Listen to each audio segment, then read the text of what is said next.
Hey guys, today I'm gonna show you how to change iPhone autocorrect on text replacement. So you just easily change. So at first open iPhone settings, scroll down, click on to general, scroll down, click on keyboard, and then showing you to this option second, and click on to plus option like okay.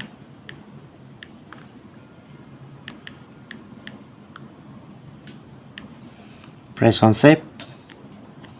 So now successfully add another. So that's it, that's how you can do it.